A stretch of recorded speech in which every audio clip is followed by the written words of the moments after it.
살아가는 맘 맺지 못해 세상 즐거움 가버리고 세상 자랑만 어렵네요. 세상 즐거움 세상 즐거움 가버리고 세상 자랑만 어렵네. 우리 마지막으로 다시 고백합니다. 세상 즐거움 세상 즐거움 가버리고 세상 자랑만 어렵네. 주 예수보다 더 귀한 것은 없네. 예수밖에는 없네. 네, 이 시간 예배를 위하여서 함께 잠시 묵도하심으로 기도하심으로 예배 준비하며 나아가도록 하겠습니다. 함께 기도드리시겠습니다.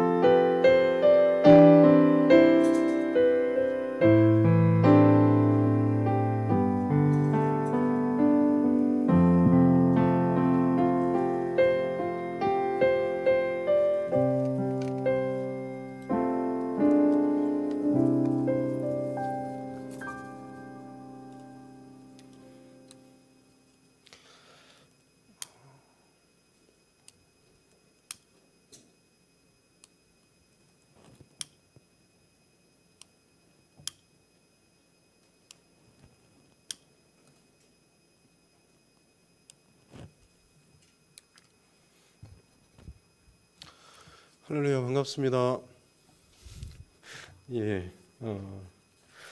우리 교회 소식 잠깐 알려드리겠습니다. 오늘은 성탄 예배로 드리는데요. 온라인으로든 혹은 또 이곳에서든 바른 중심과 또 마음 가지고 또 하나님 앞에 예배하는 또 우리 모두가 되었으면 좋겠습니다. 코로나 상황으로 인해서 예배 안내에 대한 또 변동 사항이 있을 시에는 문자로 연락을 드리도록 하겠습니다. 오늘 예배 후에 가실 때 성탄 떡이 준비되어 있습니다. 여러분 받아가셔서 또 드시고 또 옆에 있는 또 이웃들에게도 또 나눠주시면 감사하겠습니다. 네, 다른 광고 말씀은 없고요. 묵도하심으로 또 하나님 앞에 예배의 자리로 더 가까이 나아가도록 하겠습니다.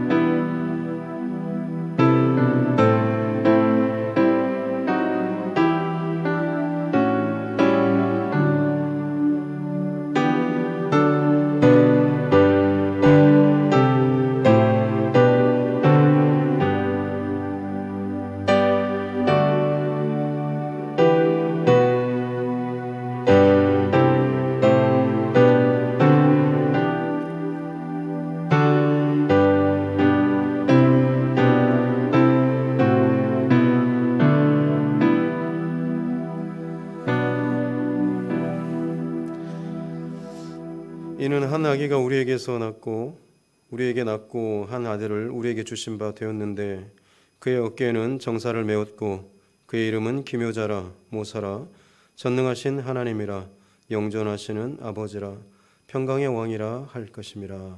아멘. 죄로 죽어가는 인류를 또 구원하시기 위해 독생자 예수 그리스도를 보내주신 하나님 아버지, 베들레헴 말구이에 아기로 탄생하신 예수님을 또 동일한 마음으로 함께 경배하게 하심을 감사드립니다. 낮고 천한 모습으로 이 땅 가운데 오셨지만 평화의 왕이시고 또 온 인류를 구원하실 주님이심을 이 시간 믿음의 예배로 또 고백하며 나아갑니다. 이 구원의 기쁜 소식을 모든 사람에게 알리는 신령한 예배가 되게 하옵소서. 감사드리며 예수님의 이름으로 기원하옵나이다. 아멘. 우리 다 같이 일어나셔서 찬송가 126장 함께 찬양 올려드리겠습니다. 찬송가 126장입니다.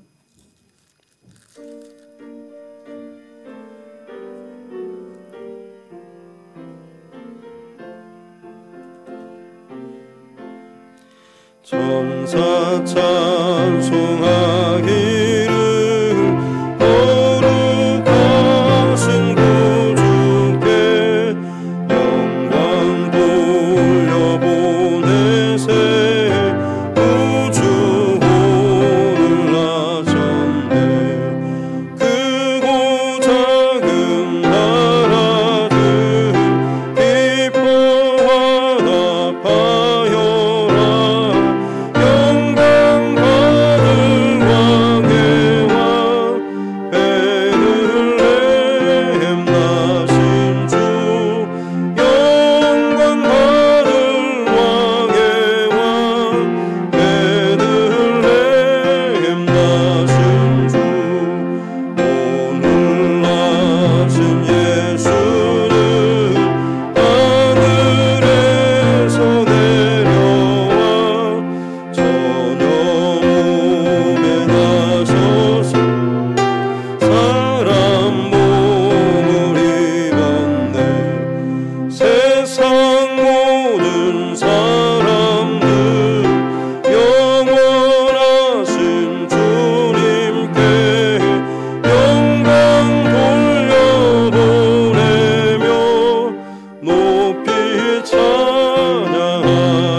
삶을 또 돌아보시면서 하나님 앞에 또 회개하는 기도 올려드리면서 함께 하나님 앞으로 나아가도록 하겠습니다.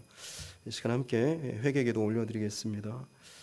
살아계신 아버지 하나님 감사합니다. 복된 성탄 우리에게 허락하여 주셔서 감사합니다. 맨 처음 또 성탄절이 시작될 때 이 땅의 어둠과 죄악과 혼란으로 가득 찼던 것처럼 우리의 상황과 현실을 바라볼 때 참 많이 어렵고 또 두렵고 답답한 마음들이 있습니다. 그 상황 가운데 빛으로 또 사랑으로 또 진리로 오신 예수님, 우리 마음속에 또 이 자리에 또 우리 각 가정과 또 예배하는 각 처소 가운데 또 온라인 예배 현장 가운데도 하나님 동일하게 역사하시고 임재하시고 빛으로 우리에게 나타나 보여주시옵기 원합니다. 특별히 죄된 또 연약한 우리의 또 믿음의 모습들 이 시간 하나님 앞에 고백하며 나아가오니 성령의 은혜를 또 도하여 주시고 오직 주님 앞에 정결한 모습으로 예배하는 우리 모두 되게 하여 주시옵소서. 주님 감사합니다. 아기 예수님 이 땅에 오실 때에 온 세상이 어둡고 혼란스럽고 또 두려움과 혼탁으로 가득했던 것처럼 하나님 오늘 이 시대에 여전히 참 많은 두려움과 염려와 불안이 우리 삶을 둘러싸고 있음을 고백합니다. 그 가운데 빛으로 오셔서 평안을 선포하시고 또 기쁨의 그 문을 열어주신 주님 감사합니다. 그 주님의 오심을 이 시간 믿음으로 동일하게 고백하며 위로부터 부어주시는 그 감사함과 기쁨이 우리 가운데 넘치는 복된 이 시간 될 수 있도록 주님 축복하여 주시옵소서. 예수님의 삶을 또 모습을 또 말씀을 더 깊이 묵상하고 기억하며 또 그것을 우리의 삶의 고백으로 함께 고백할 수 있는 우리 모두 되게 하여 주시옵소서. 하늘 보좌를 버리시고 낮고 천한 이 땅에 오신 주님, 그럼에도 우리는 그 주님을 사랑한다 하면서 더 좋고 편하고 또 높은 자리를 늘 탐하는 탐욕의 또 삶을 살았음을 이 시간 회개하며 또 하나님 앞에 고백하며 나아갑니다. 주님을 믿는다는 고백만큼 주님을 닮는 우리의 삶 될 수 있도록 성령 하나님께서 날마다 또는 상황마다 또 각 사람 앞에서 우리를 붙잡으시고 우리를 또 인도하여 주시옵길 원합니다. 낮은 곳으로 흐르고 흘러 메마른 심령과 또 거친 땅 가운데 길을 내시고 영혼들을 만나시고 회복시키셨던 것처럼 우리에게도 하나님이 어두워진 세상, 막힌 세상 가운데 하나님의 은혜와 사랑과 기쁨을 흘려보낼 수 있는 복된 통로가 되게 하여 주시옵소서. 하늘의 영광, 땅에는 기쁨이 가득한 정말로 성탄의 기쁨이 이 날뿐만 아니라 날마다 우리 삶 가운데 흘러넘치는 그 복과 은혜를 허락하여 주시옵소서. 감사드리며 예수님의 이름으로 회개기도 드리옵나이다. 아멘. 참 회개하는 자에게 주시는 하나님의 말씀이 여기 있습니다. 그가 우리를 대신하여 자신을 주심은 모든 불법에서 우리를 속량하시고 우리를 깨끗하게 하사 선한 일을 열심히 하는 자기 백성이 되게 하려 하심이라. 아멘. 찬송가 뒤에 있는 성시 교동문 120번입니다. 성시 교동문 120번입니다. 찬송가 뒤에 있는 교동문 120번.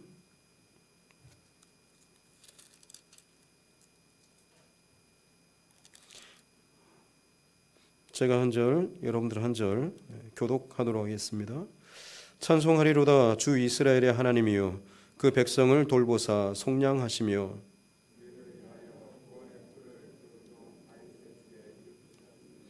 이것은 주께서 예로부터 거룩한 선지자의 입으로 말씀하신 바와 같이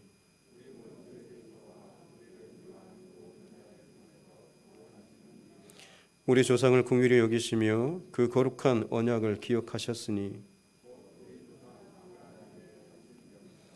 우리가 원수의 손에서 건지심을 받고 종신토록 주의 앞에서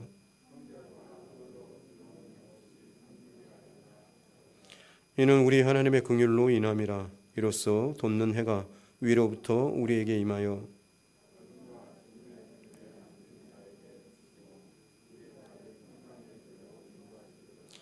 그러므로 주께서 친히 징조를 너희에게 주실 것이라. 보라, 처녀가 잉태하여 아들을 낳을 것이요 그의 이름을 임마누엘이라 하리라. 아멘. 우리 사도신경 같이 고백하도록 하겠습니다.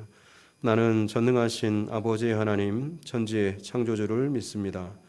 나는 그의 유일하신 아들 우리 주 예수 그리스도를 믿습니다.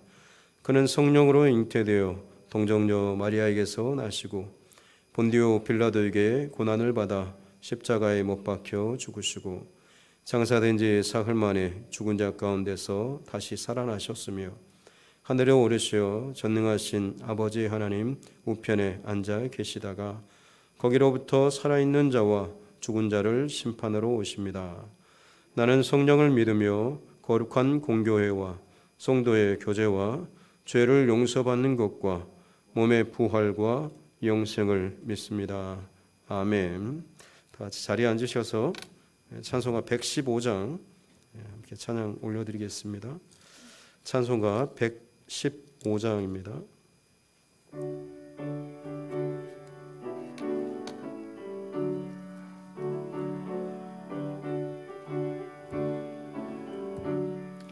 기쁘다 구주 오셨네 만 백성 맞으라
하나님 말씀 보시겠습니다. 하나님 말씀 누가복음 1장입니다. 신약성경 누가복음 1장 26절부터 38절 말씀입니다.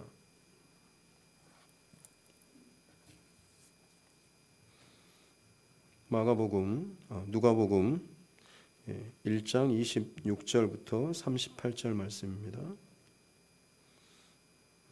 신약성경 누가복음 1장 26절부터 38절 말씀 제가 받들어 봉독해 드리겠습니다. 여섯째 달에 천사 가브리엘이 하나님의 보내심을 받아 갈릴리 나사렛이라는 동네에 가서 다윗의 자손 요셉이라 하는 사람과 약혼한 처녀에게 이르니 그 처녀의 이름은 마리아라. 그에게 들어가 이르되 은혜를 받은 자여 평안할지어다. 주께서 너와 함께 하시도다 하니 처녀가 그 말을 듣고 놀라 이런 인사가 어찌함인가 생각하며 천사가 이르되 마리아여 우소하지 말라. 네가 하나님께 은혜를 입었느니라. 보라 네가 잉태하여 아들을 낳으리니 그 이름을 예수라 하라. 그가 큰 자가 되고 지극히 높으신 이의 아들이라 일컬어질 것이요 주 하나님께서 그 조상 다윗의 왕위를 그에게 주시리니 영원히 야곱의 집을 왕으로 다스리실 것이며 그 나라가 무궁하리라. 마리아가 천사에게 말하되 나는 남자를 알지 못하니 어찌 이 일이 있으리이까. 천사가 대답하여 이르되 성령이 내게 임하시고 지극히 높으신 이의 능력이 너를 덮으시리니 이러므로 나실 바 거룩한 이는 하나님의 아들이라 일컬어지리라. 보라 내 친족 엘리사벳도 늙어서 아들을 배었느니라. 본래 임신하지 못한다고 알려진 이가 이미 6달이 되었나니 대저 하나님의 모든 말씀은 능하지 못하심이 없느니라. 마리아가 이르되 주의 여종이오니 말씀대로 내게 이루어지이다 하매 천사가 떠나가니라. 아멘. 찬송가 126장 찬송 부르시면서 준비하신 예물 하나님 앞에 올려드리겠습니다. 찬송가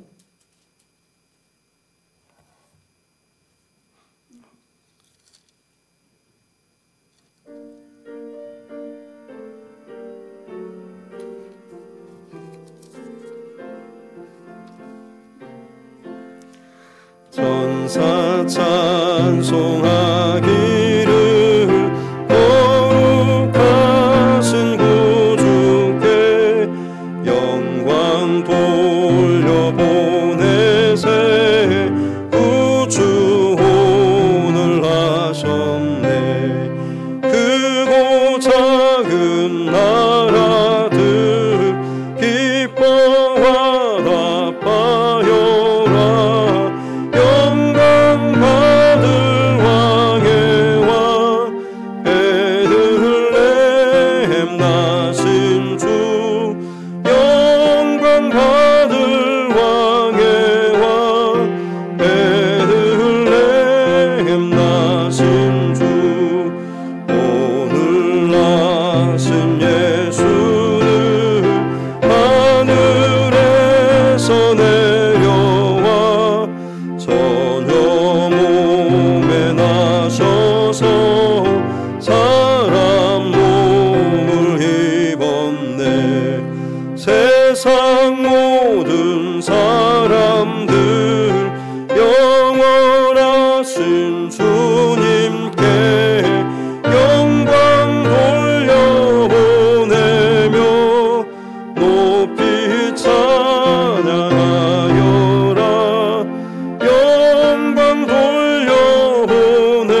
위해서 함께 기도하겠습니다.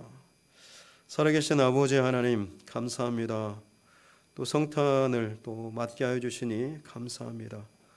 여러 가지 상황과 처지로 인해서 또 불편하고 답답하고 막힌 것도 있지만 여전히 살아계신 하나님께서 우리 가운데 함께 하시고 또 우리의 예배를 통하여서 홀로 영광 받아 주실 줄로 믿습니다. 우리가 있는 그 자리가 하나님께서 기뻐하시는 예배의 초소가 되게 하여 주시옵소서.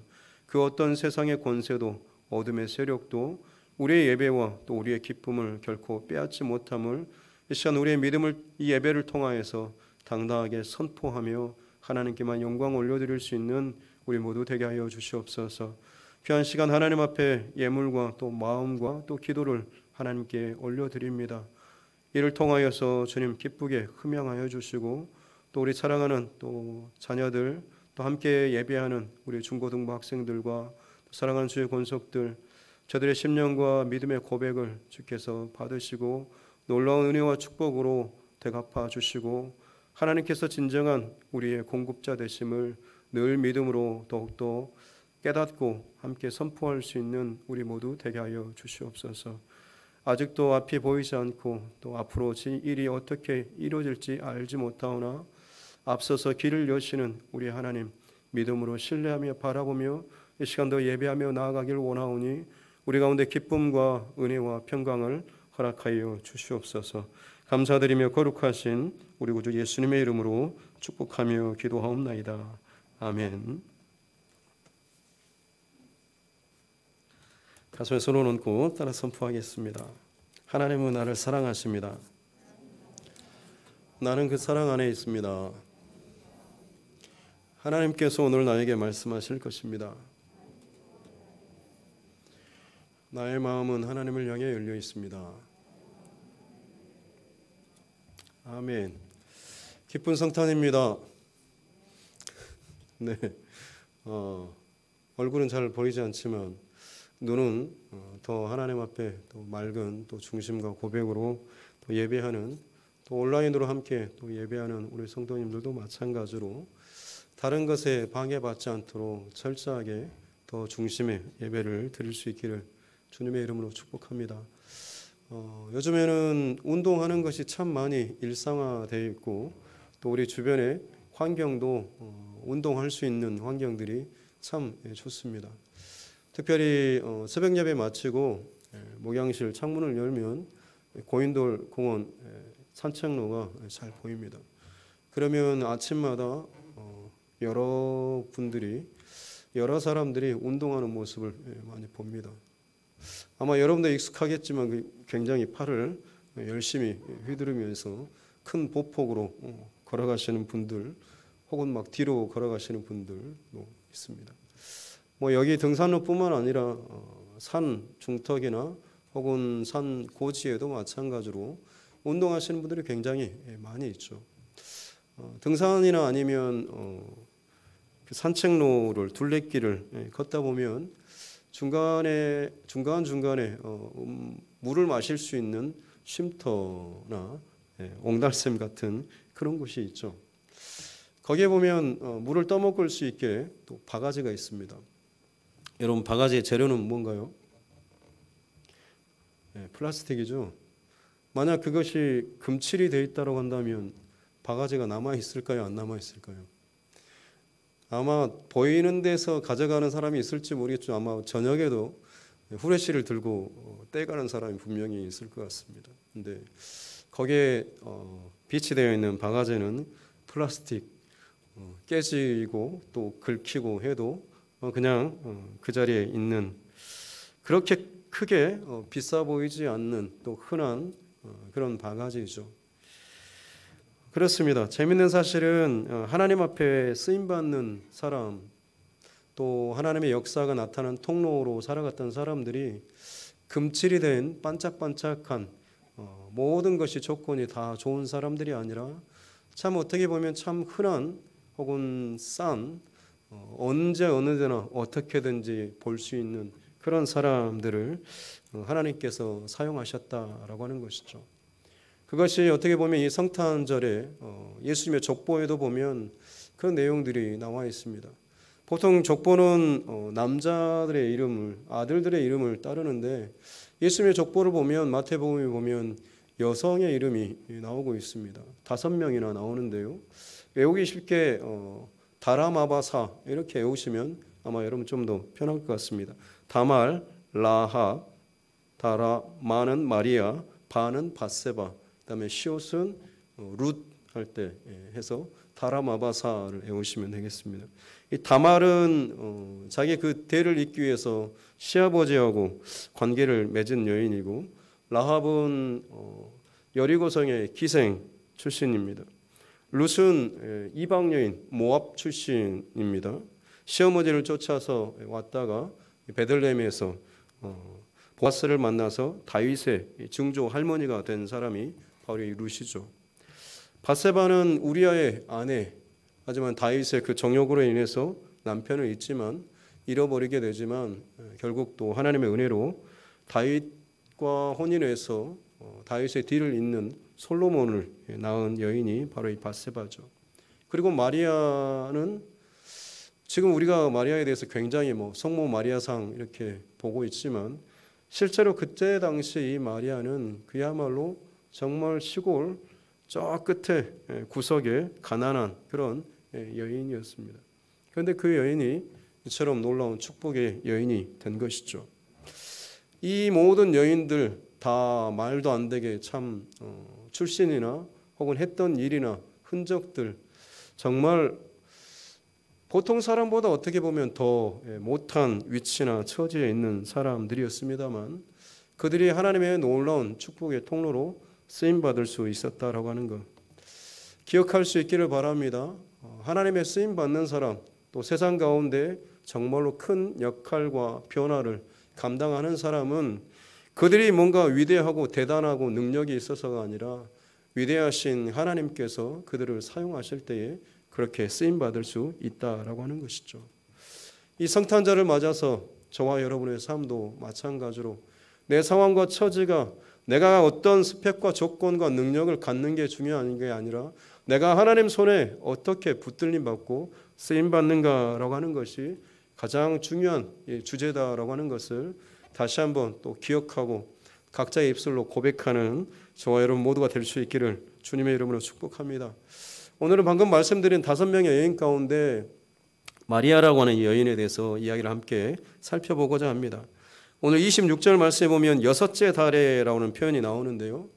세례 요한의 어머니였던 엘리사벳이 이 아이를 임신할 수 없는 상황이었지만 임신한 지 이제 6개월이 지난 바로 그때라고 하는 상황이죠. 그렇습니다. 엘리사벳은 예수님의 어머니였던 마리아와 친척 관계였습니다. 이 집안은 제사장 집안이었습니다. 굉장히 족보가 좋죠.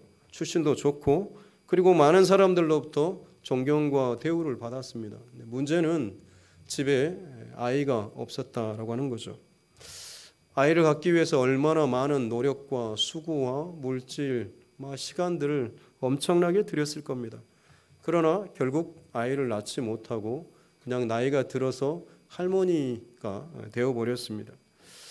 당시에 여인이 아이를 낳지 못한다고 하는 것은 엄청난 저주였습니다. 왜냐하면 하나님께서는 너희의 자손의 대를 이어서 마지막에 온전한 하나님의 나라, 하나님의 왕국의 백성이 되게 될 것이다 라고 하는 약속의 언약의 말씀을 주셨거든요. 그래서 이스라엘 백성들은 믿음의 대를 이어가서 결국에는 자기의 그 믿음의 후손들이 하나님의 그 영광의 나라의 한 자리를 차지하는 그 지파나 혹은 분깃을 차지하는 것을 가장 큰 영광으로 여겼습니다. 그러기에 대를 잇는 것은 그야말로 목숨 걸고 해야 될 일이었죠. 근데 문제는 대가 끊겼다라고 하는 것은 어떤 의미에서 보자면 하나님께서 중간에 보다가 야 너는 안 되겠어. 도저히 나의 유업과 나의 나라를 물려주고 그것을 함께 누릴 만한 그런 조건이 안 돼. 깜이 안 돼 라고 하면서 하나님께서 친히 그 대를 끊어버리시는 너에겐 줄 수 없어라고 하나님께서 막아버리시는 그렇게 해석되는 그래서 아이를 낳지 못한 여인은 하나님께 저주받은 그런 사람으로 여겨졌다라고 하는 거죠. 제사장 가문의 그 여인 아내였음에도 불구하고 이 끔찍한 하나님의 저주를 받은 것처럼 많은 사람들이 이 가정과 이 엘리사벳을 바라봤던 것이죠. 얼마나 많이 힘들었겠습니까? 그렇게 이 여인이 나이가 들어서 이제는 죽음을 바라보고 있는 그때에 놀랍게도 하나님께서는 이 가브리엘 천사를 보내셔가지고 이 엘리사벳에게 아이가 잉태될 것이고 그가 주의 오실 길을 예비하는 자가 되게 될 것이다. 바로 이 세례 요한에 대한 잉태의 이야기를 하게 되는 것이죠. 그렇게 아이를 잉태하고 6개월이 지났을 때 엘리사벳을 방문했던 이 가브리엘 천사가 이번에는 마리아를 방문합니다. 마리아가 사는 동네는 오늘 26절 끝에 보니까 갈릴리 나사렛이라고 나옵니다. 여러분, 이 지역은 저 북쪽입니다. 유대가 남쪽에 중심지 서울이라고 한다면 이 갈릴리 나사렛은 저 북쪽 거의 끝에, 우리나라로 치자면 저기 함경도 중국하고 접경 거의 가까운 그런 지역이라고 보시면 되겠습니다. 산골 끄트머리 아주 시골 촌동네. 근데 거기에 정말 후미진 동네, 이리저리 전쟁이 났을 때 가장 먼저 점령당하고 또 통로로 왔다 갔다 하는 그런 지역, 굉장히 불안하고 또 어둡고 또 항상 약탈을 당하는 그런 지역이었겠죠. 짓밟히는 데 익숙한 그런 지역, 거기에서 그 시골 동네에서 목수일을 하는 요셉이라는 그 청년과 지금 이제 결혼을 하려고 하죠.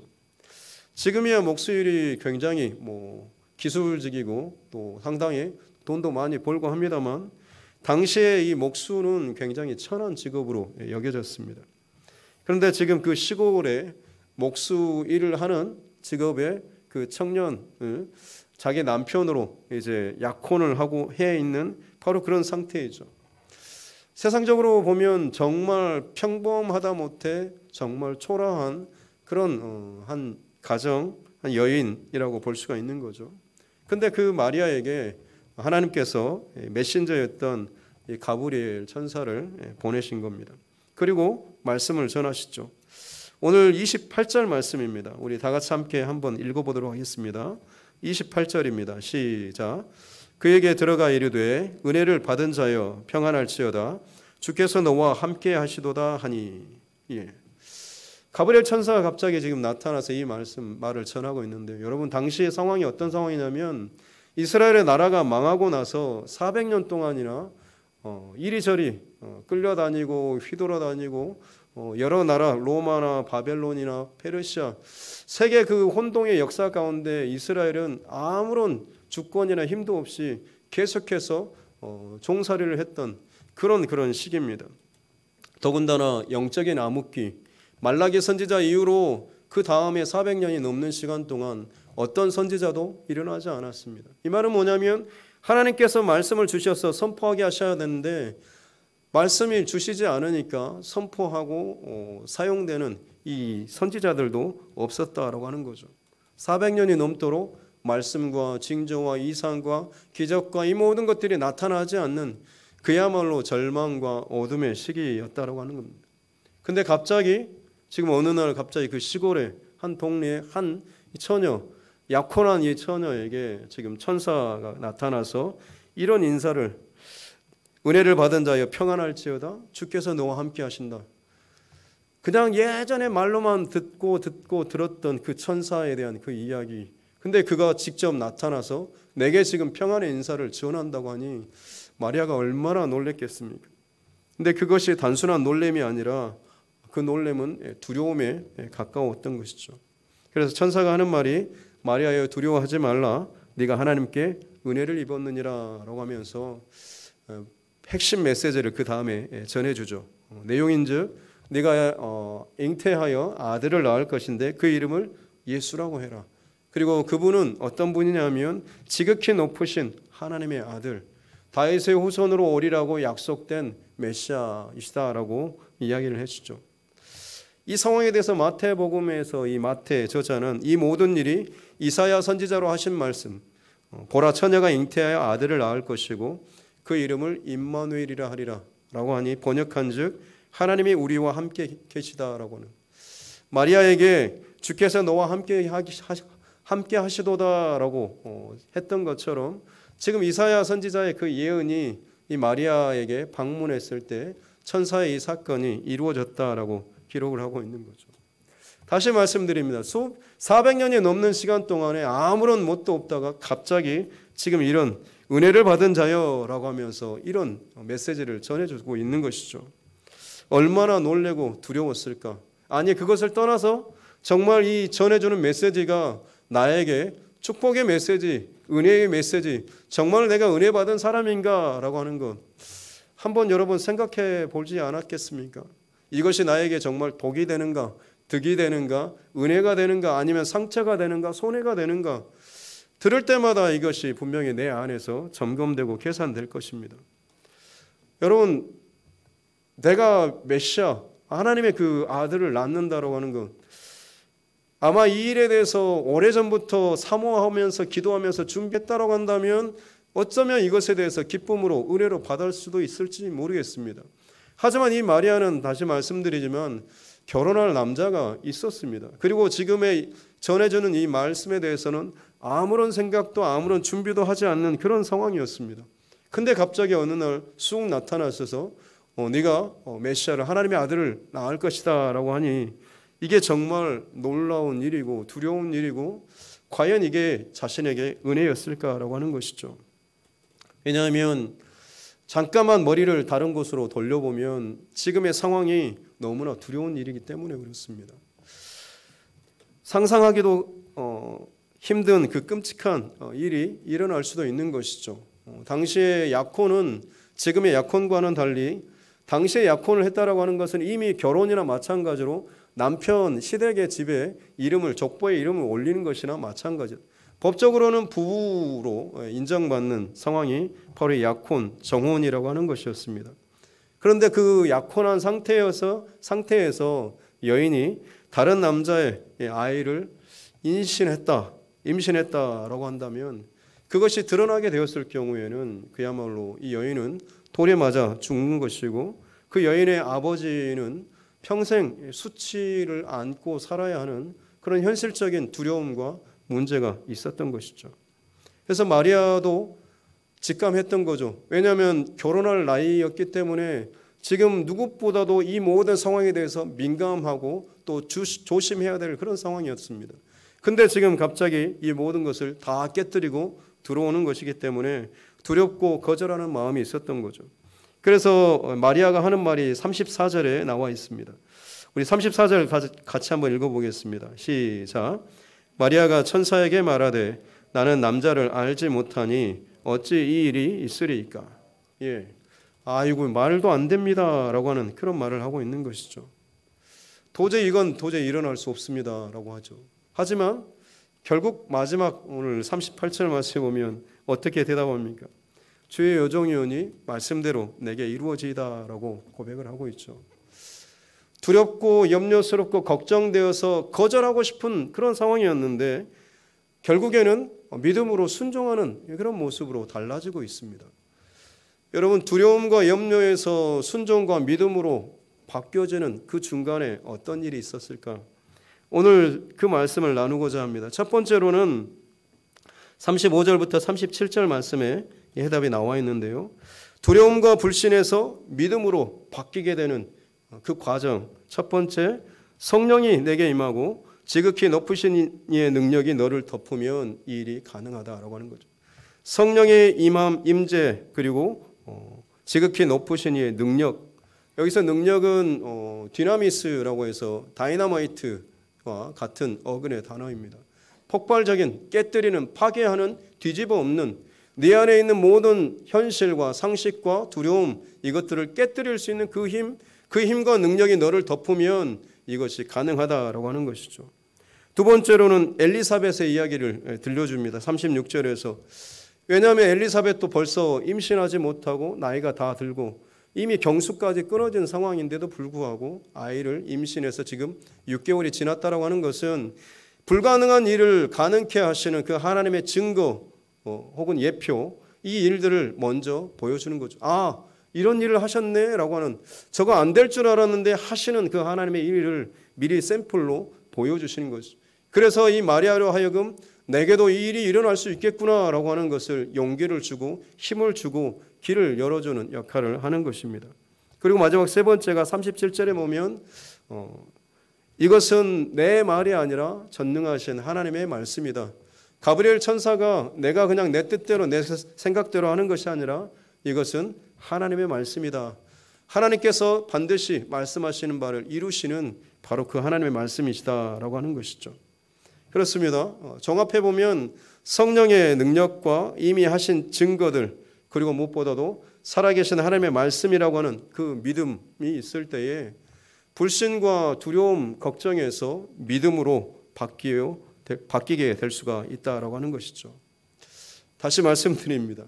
불신과 두려움에서 믿음으로 바뀔 수 있는 것은 성령의 능력, 그리고 하나님께서 우리에게 보여주신 일하신 그 증거들, 그리고 무엇보다도 살아계신 하나님의 말씀이다라고 하는 분명한 확신이 있을 때에 이 반전과 뒤집어짐의 역사가 있게 된다라고 하는 것이죠.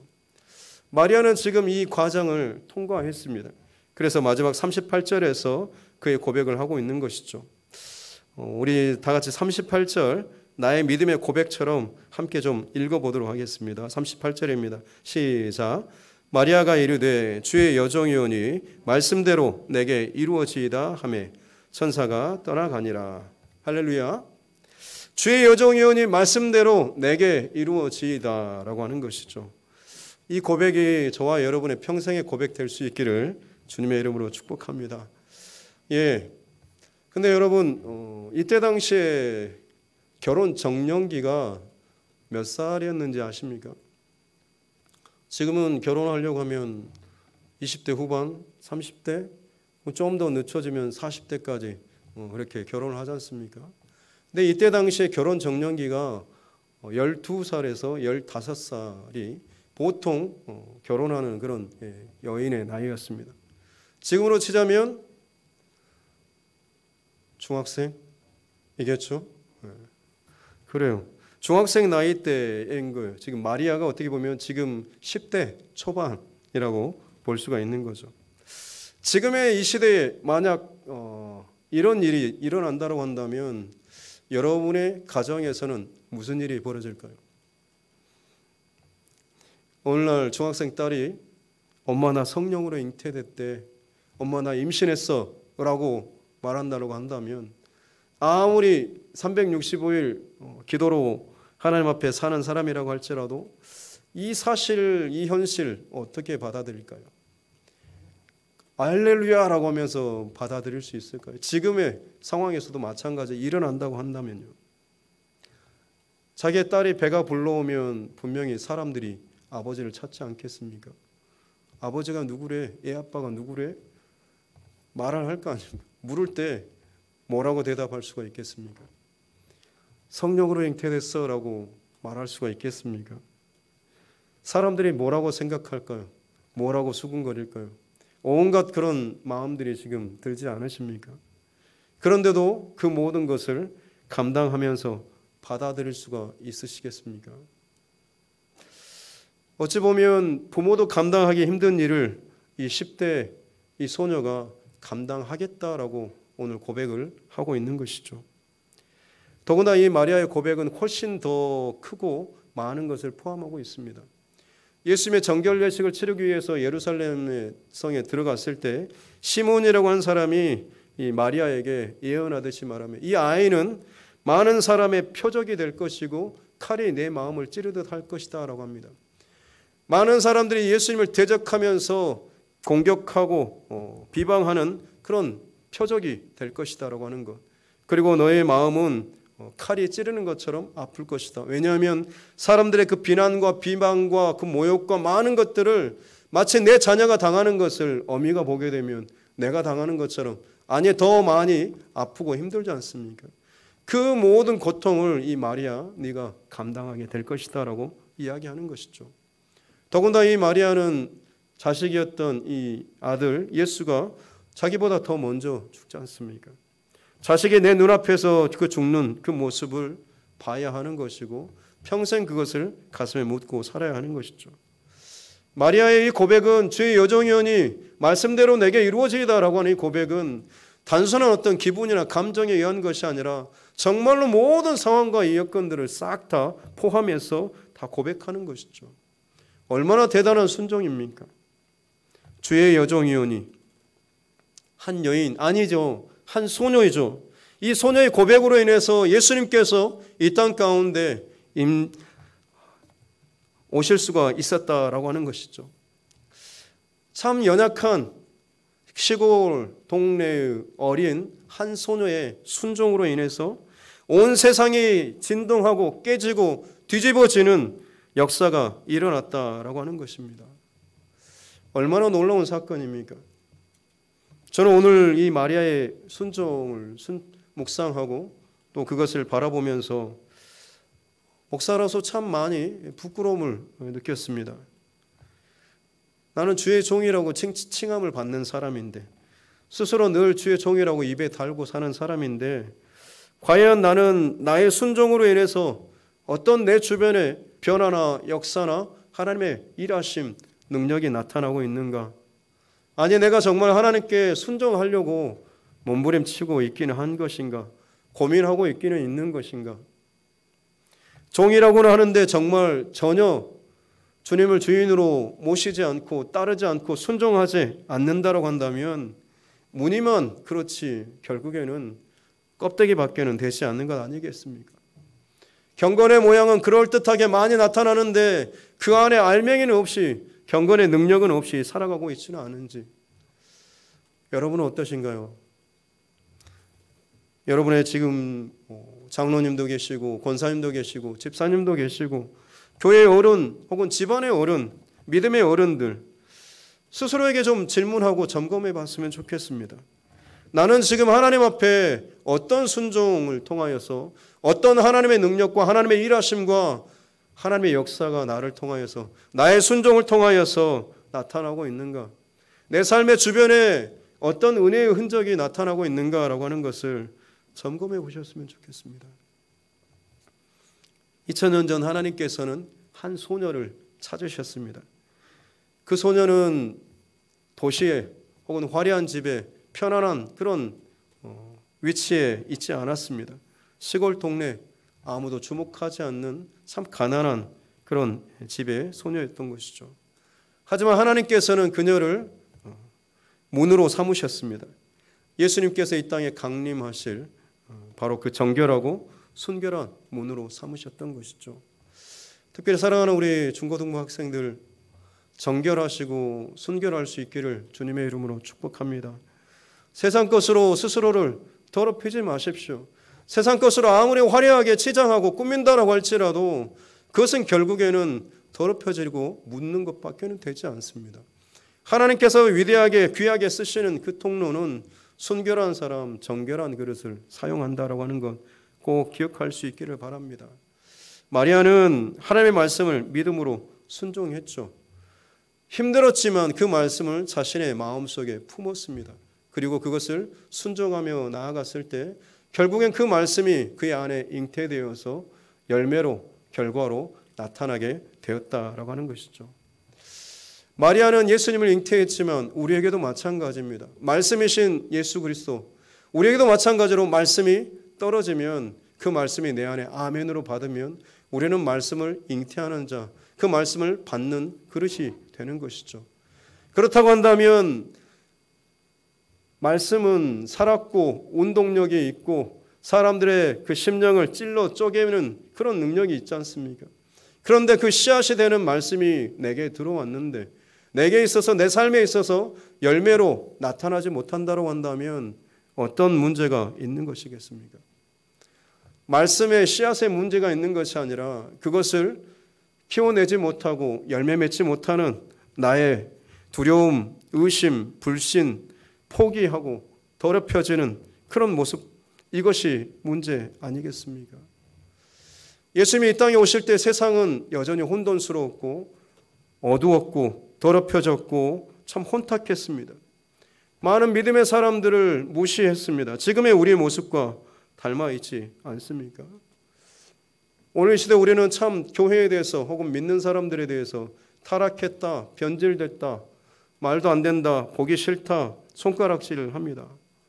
하지만 여러분, 진짜 문제는 무엇일까요? 왜 이처럼 믿는 사람들이 어려움에 처하고 교회가 무시를 당하고 또 곤란한 상황에 처하게 되는 것일까요?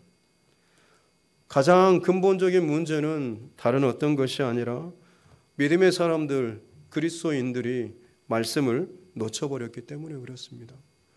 내 안에 선포되고 심겨진 그 말씀을 내가 붙잡고 순종하는 싸움을 날마다 살아내고 내 안에서 자라서 열매 맺기까지 그 싸움을 싸워야 하는데 그 싸움을 싸우지 못했다고 하는 것이죠.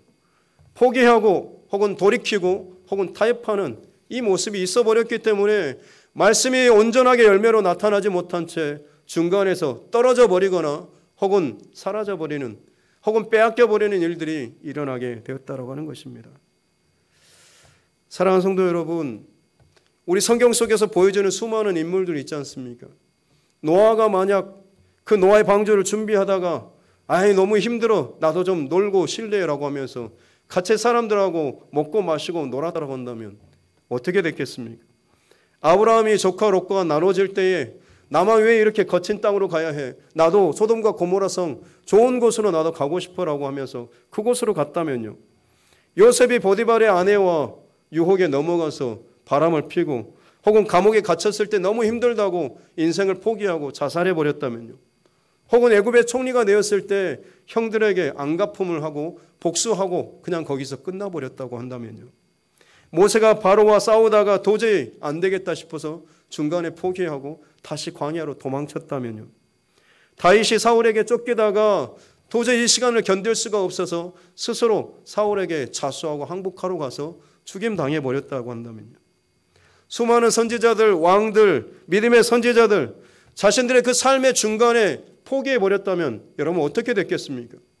주시는 하나님의 약속과 말씀과 비전을 받았음에도 불구하고 내 상황과 내 어려움과 내 불평, 원망 때문에 이것을 포기하고 놔버리고 뒤집어버리고 내 것이 아닌 것처럼 그것을 밀어내버렸다고 한다면 여러분 지금 성경의 역사, 믿음의 역사가 어떻게 달라졌을까요? 사랑하는 두드림교회 성도 여러분, 우리는 지금 한 번도 경험해보지 못한 이 시대를 살고 있다라고 이야기를 합니다. 하지만 곰곰이 생각해보면 방금 말씀드린 믿음의 사람들, 그들도 마찬가지로 한 번도 경험해보지 못한 삶을 그들은 살았습니다. 그들도 마찬가지로 하나님 말씀과 약속이 주어졌을 때 너의 본토 친척 아비 집을 떠나라는 그런 말씀, 너는 홍수 심판을 위해서 방주를 준비하라는 말씀을 들었을 때 그들이 그 전부터 받았던 말씀인가요? 아닙니다. 다 처음입니다. 그러나 그들이 그 처음 주신 그 말씀 앞에 그들은 믿음으로 반응하고 순종으로 그 삶을 살아냈던 것입니다. 그랬을 때 그 말씀이 그 약속이 때가 되매 이루어졌고 성취됐고 삶의 결과로 나타나게 되었던 것이고 하나님의 역사로 드러나게 되었다라고 하는 것입니다. 저와 여러분들에게도 이 귀한 믿음이 있을 수 있기를 다시 한번 주님의 이름으로 축복합니다. 마지막으로 한 가지만 더 드리고 싶은 말씀은 이 믿음의 여정, 말씀으로 승리하는 여정 가운데 가장 필요한 핵심 영적인 원리가 있습니다. 그것은 바로 세상의 그 법칙과는 좀 다른 것인데요. 세상에서는 세상 철학과 수많은 다른 종교 또 명상에서는 우리 안에 있는 것을 비우고 그리고 나서 좋은 것들, 새로운 것을 채우라고 하지 않습니까? 특히나 요즘에 또 좀 문제가 됐던 혜민 스님 멈추면 비로소 보이는 것들이라고 하는 뭐 베스트셀러부터 해가지고 많은 영향을 미치는 이런 분도 TV에서 뭐 어떤 명상이나 수련이 아니라 남산타워가 보이는 그 비싼 그 집 뷰를 보유하고 있는 집 때문에 문제가 돼서 지금 이제 좀 참 어려운 상황에 있지 않습니까? 말은 자기를 비우고 드러내고 욕심을 비우고 그러면 평안해지고 좋아질 것이다라고 말을 하지만 여러분 그것이 가능한가요? 사람의 결단과 노력으로 그게 가능하냐고요? 한두 번 할 수는 있겠죠. 하지만 그것이 계속 갈 수 있겠습니까? 믿음의 사람들에게도 마찬가지입니다. 한두 번 결단해서 따라갈 수는 있겠지만 계속 그것을 유지할 수 있는 그 힘이 어디에 있을까요? 계속해서 비워내야 합니까? 성경의 영적인 원리는 뭐냐면 먼저 받고 나서 그 다음에 내 것을 비우는 것입니다. 비우고 나서 받는 것이 아니라 받고 나서 보고 나서 경험하고 나서 내 것을 비우는 것입니다. 왜냐하면 이것이 더 좋은 것이기 때문에 그렇습니다. 하나님의 나라, 하나님의 진리와 하나님의 그 말씀이 훨씬 더 크고 좋다라고 하는 것을 확신하고 보고 경험하게 되면 지금 내가 누리고 있고 붙잡고 있는 것을 버릴 수 있게 되는 것이죠. 밭에 감추인 보화를 발견했을 때 내 온 재산을 다 팔아서 그 밭을 사지 않습니까? 사람들이 볼 때는 보이지 않는 그냥 쓸모없는 밭 한 덩어리 사는 것처럼 보이지만 저 밭 사는데 뭔 전 재산을 다 팔아서 하냐라고 하지만 그 안에 감춘 보화를 본 사람은 기꺼이 그런 투자를 하고 할 수 있는 것 아니겠습니까? 마리아가 자신의 이 고백을 할 수 있었던 것은 하나님의 그 역사와 능력과 말씀에 대한 더 큰 것을 그가 바라보았기 때문에 하나님의 주의 말씀이 온전히 내게 이루어질 때에 내가 얼마나 축복된 인생, 은혜 받은 인생이라고 하는 것에 대한 그 믿음의 확신이 있었기 때문에 자기가 당하게 될 두려움과 염려와 걱정과 손해라고 할지라도 기꺼이 그것을 감당하며 나아갈 수 있는 믿음의 고백을 할 수가 있었다라고 하는 것입니다. 팔복이라 불리는 것도 마찬가지 아니겠습니까? 하나님의 나라를 소유한 사람이기 때문에 심령이 가난하게, 이 땅에서는 부유하지 못하게, 이 땅에서는 어리석게, 이 땅에서는 애통하는 사람으로 살아갈 수가 있는 것입니다. 왜냐하면 그들에게는 더 큰 하나님 나라, 하나님의 영광, 기쁨과 구원의 감격이 있기 때문에 그렇습니다. 성탄절을 맞이하는 또 지나는 저와 여러분들, 다시 한번 오늘 이 마리아의 이 모습 속에서 기억할 것은 그리스도인들은 세상에서 다른 것을 계산하는 그런 사람들이 아니라 훨씬 더 크고 좋은 것을 이미 약속받은 사람, 그것을 나의 믿음으로 고백하고 붙잡고 살아가는 사람, 그러기에 세상에 흔들리고 세상에 위협하고 세상에 여러 가지 따지는 것조차도 기꺼이 포기하고 양보하고 내려놓을 수 있는 그런 사람이다라고 하는 것 꼭 기억할 수 있기를 바랍니다.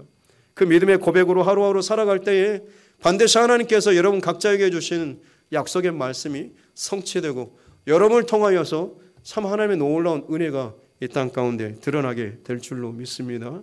그 귀한 삶 살아갈 수 있기를 주님의 이름으로 축복합니다. 이 시간 말씀을 생각하면서 우리 잠깐 결단의 기도 올려드리도록 하겠습니다. 우리 짧게라도 각자 하나님 앞에 이 시간 좀 기도했으면 좋겠습니다. 내가 지금 내 귀에 혹은 내 마음속에 가장 크게 차지하고 있는 소리 혹은 힘 혹은 영향력 과연 무엇인지 이 시간 잠깐 점검해 보시고, 마리아에게 가브리엘 천사가 하나님의 말씀을 전해줬을 때 마리아는 그 하나님의 말씀을 가장 크게 받았기에 자신이 지금 갖고 있는, 자신이 가야 할, 자신이 또 지켜야 할 것조차도 기꺼이 내려놓고 순종할 수 있었던 이런 모습을 우리는 말씀을 통하여 나눴습니다.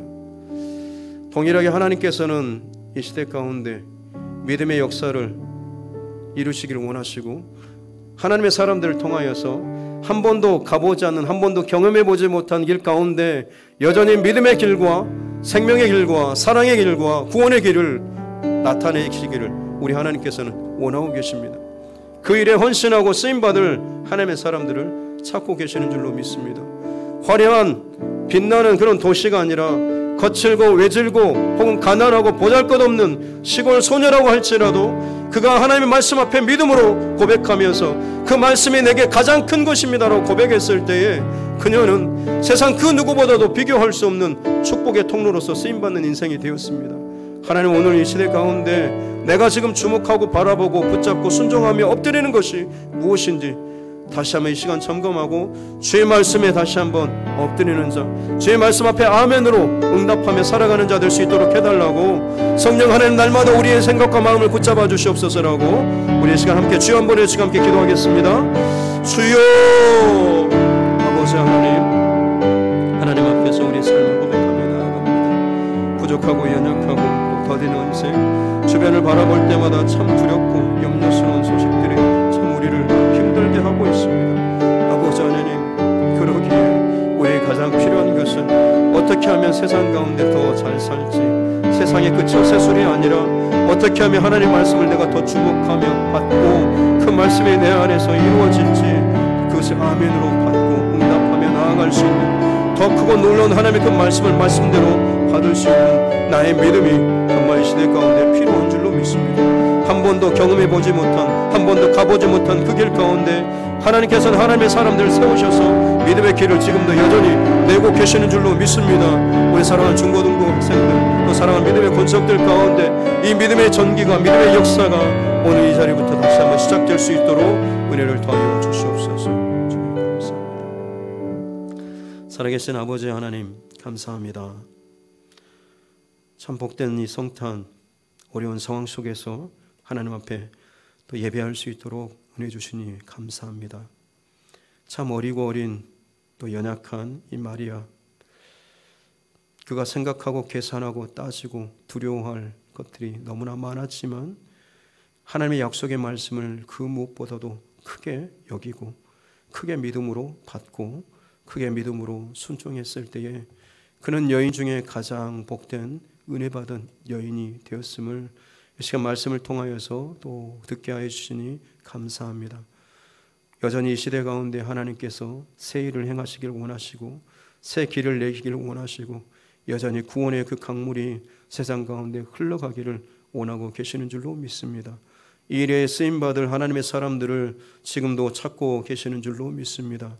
세상의 화려함과 처세술과 성공의 그 소리만을 쫓는 자가 아니라 과연 흔들리는 세상 가운데 흔들리지 않는 진리의 말씀, 하나님의 말씀이 어디 있는지 그 말씀을 찾고 그 말씀을 내 중심에 내 마음에 품고 씨앗처럼 품고 날마다 믿음으로 순종하며 나아갈 수 있는, 그래서 반드시 하나님의 때가 되었을 때에 그 약속의 말씀이 이루어지는 놀라운 기쁨을 누리는 우리 모두 될 수 있도록 주님 축복하여 주시옵소서. 특별히 함께 머리 숙여 예배하는 우리 중고등부 학생들, 세상에 너무나 혼탁하고 또 여러 가지 것들이 많지만 오히려 이럴 때에 저들의 그릇을 순결하고 정결하게 비워내고 지켜낼 수 있는, 오직 하나님의 더 큰 것으로 자신의 모든 것을 채우고도 남음이 있는, 넉넉합니다, 충분합니다라고 고백할 수 있는 순결한 신부와 같은 믿음의 자녀들 될 수 있도록 하나님 축복하여 주시옵소서. 감사를 드리며 지금은 우리 주 예수 그리스도의 은혜와 하나님 아버지의 무한하신 사랑과 성령님의 감동 감화 교통하심이 말씀을 잉태하며 이 땅 가운데 하나님의 일하심, 또 하나님의 구원하심, 하나님의 역사하심, 하나님의 살아계심을 여전히 선포하며 흘려보내며 아무도 가보지 않는 길이지만 믿음의 길을 내기로 나의 삶을 믿음으로 고백하며 드리기를 또 소원하는 사랑하는 우리 주의 권속들, 또 우리 특별히 중고등부 학생들 머리 위에 또 저들의 앞길과 진로 위에 이제로부터 영원토록 함께 하시기를 간절히 축원하옵나이다. 아멘.